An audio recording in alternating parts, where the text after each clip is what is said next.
Đây, nhìn thợ cái chỉ hai thợ đực làm sửa quạt máy nha. Sửa quạt máy là hư luôn. Đây hai em học sinh mới ha. Tháo cái này luôn, tháo cái này lên luôn, rồi cái này nhẹ nhẹ. Ôi bệnh đây không lắm không.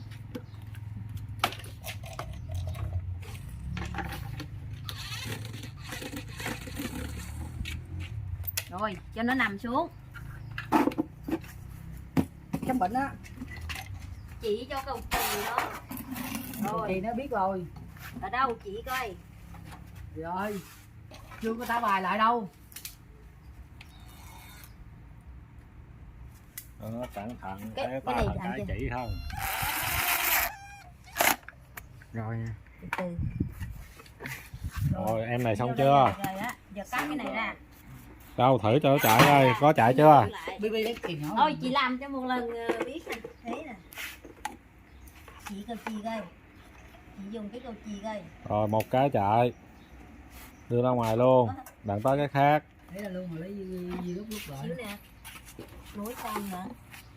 Chỉ cái cầu chì coi. Để một bên thôi, Nhẹ để một nhẹ. bên thôi, Cái cái này là nào hư nhẹ mới nhẹ. bỏ ngoài. Nhẹ nhẹ thôi, cái mũi kìm nó nguy hiểm. Ở đất thì mình cho cái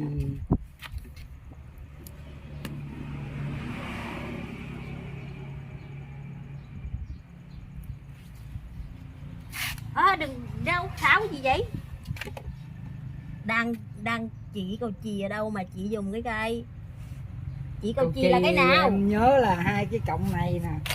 Cái nào chỉ một cái thôi, hai cọng nào?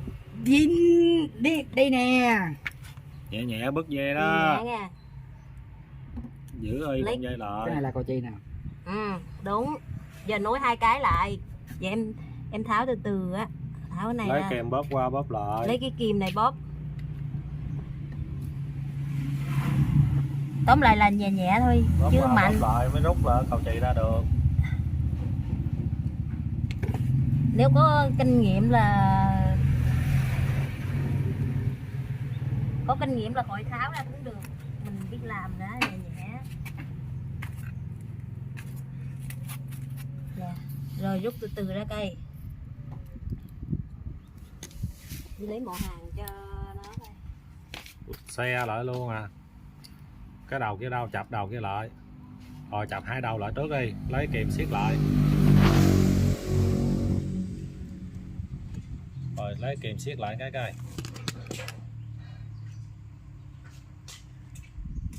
Đi coi nha, cầu chì nó ở đâu nha. Rồi Chứ để không phải em chuyển đến vừa rồi. Được rồi. Mỏ hàng nãy nóng không? Nóng. Nóng cho vô miếng đi rồi Biết hàng chưa? bỏ ống Rồi vô. đây nè. Rồi bỏ ống vô siết nó lại. Đây. Nè. Chai cầu chì nha quý vị. Đây chấm hai mối chì lại ha. Đó. Giống đừng có rung tay. Đâu có chì đâu.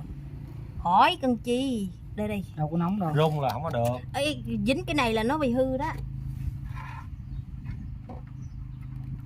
Cái quạt này nó nguy hiểm đó.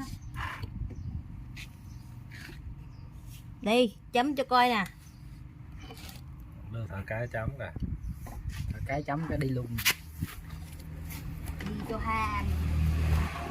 Mỏ hàng nó không có nóng, đụng vô nó không có chảy chì mà. Chưa mà. Nè, mỏ hàng không nóng nè. Lấy miếng chi. Lên khói rồi.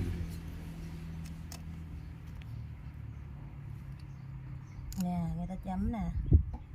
Vậy là ăn rồi đó. Đó. Rồi, Bỏ ống vô siết rút dây rút lại. Ống này vừa không? Vừa. Không, lấy ống bự đi. Vừa bỏ vô đi, ống bự bỏ vô vừa. Ống này không vừa đâu. Tả là đầu cũ lại cho nó. Thôi thì lấy ống này. Nhẹ nhẹ thôi, không có mạnh tay được nha. ở bên đâu có nghịch, không có thuận tay. Rồi em này lấy cái quạt bên đó ra sửa đi. Đó cái quạt bên trong đây nè. Cho sửa quạt bên đó.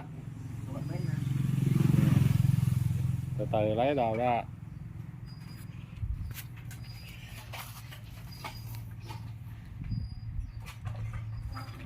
Cẩn thận coi chừng bứt dây bứt đuôi đó. Được chưa? Rồi lấy dây rút xiết rút lại. Từ từ thử trước rồi rút. Rút cái gì?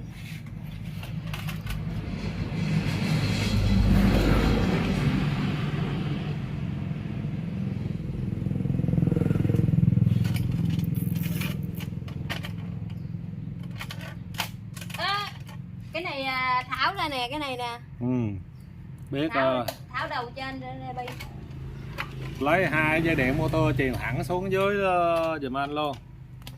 Thêm một mũi ở đây. Làm sao làm cho nó thẳng tới dưới. Được rồi, gắn vô thử cái đi. 2 điện motor. 2 điện motor thẳng xuống.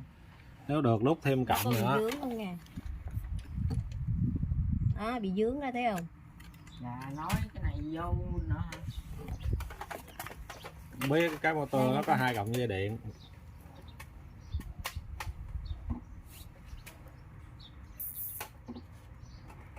Từ từ nghe nhẹ nhẹ nha, chứ rút mạnh cũng dưới cũng bước đồng đó. Không có lắc qua lắc lại vậy được. Rồi. Quyết định lắc lúc là để im.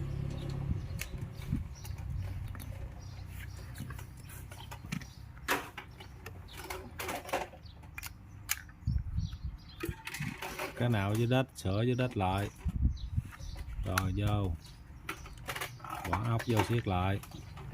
Siết 2 cái trước đi. Coi chừng nó rớt, dịnh lại.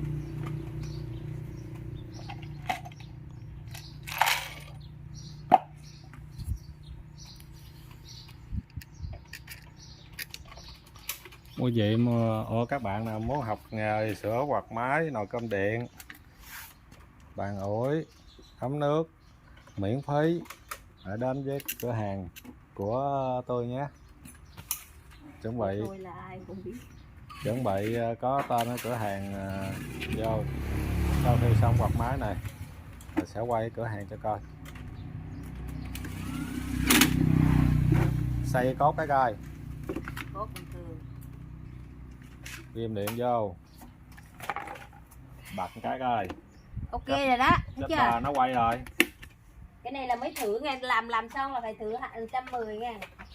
110 ok rồi mình thử cái này. Đó. Nó quay rồi đó. Rồi đó. Rồi, lúc chui lắp lại. Gắn vô. Chui lại, đẹp đẽ, lên máy. Cái con này nó nằm ở đai. Thì nó tháo ra Rồi, nó đàng biết hoàng. mà. Quạt máy đỏ chạy nha, con đứng dậy. Cái này là khoe cửa hàng, góc khoe cửa hàng tí xíu nha.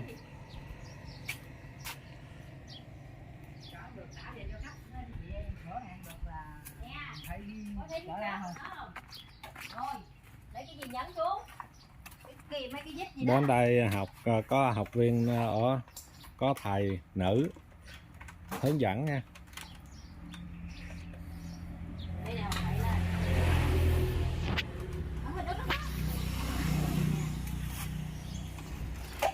Đó, thấy không? Giờ tháo cái này ra luôn. Xong chưa? Tập làm nhanh lên nữa. Ngày phải được 3, 4, 5 cái đó mới đủ sống. Tốc độ lên nữa. Để mà nó mới làm mà nó mò vậy được rồi. Thấy chưa, không lên đèn luôn, không lên gì á. Một là cái bức ở đây nè. Hai là cái dây, 3 là cầu chì, có ba trường hợp đó à. Chỉ cho biết đó. Rồi vậy kệ nó, siết vô cái đi. Ủa, nó siết cái đó đi, đặng kết thúc video sớm rồi. Cho xong cái quạt máy nè, đặng kết Thì thúc xong rồi video. nó quay là được rồi. Chưa, bắt cánh quạt vô cho quay. Có cái quạt kia cho quay phải không? Mở luôn lại. Như cái đó cái đảo hay gì đó, còn 2 dây motor nằm dưới rồi. Xong chưa? Lại trước đi. Đi lên trước gắn cái mặt xanh vô. Đó. Tháo cái này lên đi, tháo cái này lên nè. Còn ốc này. Nhưng cái bộ trên đầu là bộ nhông, hai cái dây điện nó xuống dưới rồi. Khỏi đi. Hỏi hả? Láp đó lại đi, hai dây điện xuống rồi. Có đợt chị sửa tháo ra tháo vô 10 lần mà chưa xong á, cái quạt giống cái quạt để sửa đó. Hồi mới tháo vô 10 lần á. Hồi mới vô nghề là phải vậy thôi. Bực bội luôn á. Rồi chốt hai đứa mở tivi lên là thấy liền, thấy hình của mình trên tivi. Nổi tiếng luôn. Rồi chưa gắn cái bộ lồng quạt vô, còn ở sau kệ nó. Từ từ đi, quay lâu lâu một xíu. Cô déo Bánh đẹp trai thế nào hả? không thể nào dài hơn 30 phút, dao động 20 phút thôi. Được Đấy. á, mình làm video YouTube được. Tiền.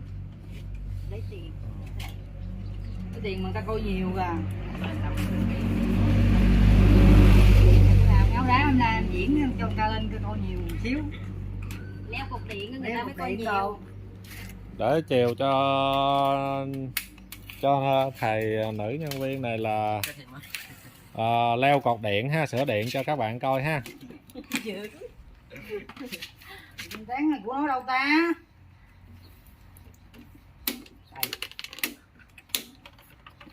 Rồi đó. Bên này xong rồi đó. Phải nhanh lẹ tay mới làm được, mở ra tới đâu phải nhớ tới đó, không phải của nó. Rồi cho nó chạy trước đi, cho quạt chạy đi, đặng kết thúc video coi. Tạo cái này luôn.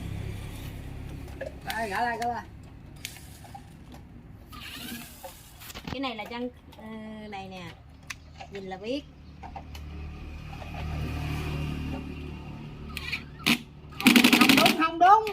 Không đúng. Ôi. Đấy, còn bên đây Đây thế nè. nào? Phải.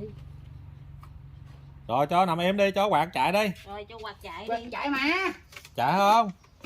Ơi, găm vô 220 cho nó chạy, không chạy thì nó nổ cái bụp. Vậy thôi. Rồi quạt chạy nghe. Cái mà quạt này quạt mới đó. Quạt mới mà, Ừ, quạt mới sửa. Rồi tạm biệt các bạn yêu thích sửa điện tử ha. Hẹn clip sau nha. Chỗ này hơi bị quê. Hình như cái này nè mến. Đây. À. Rồi chị bỏ đi, từ từ cũng xong à. Giờ tới chiều cũng xong à.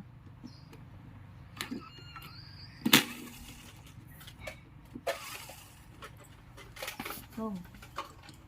Này bự rồi.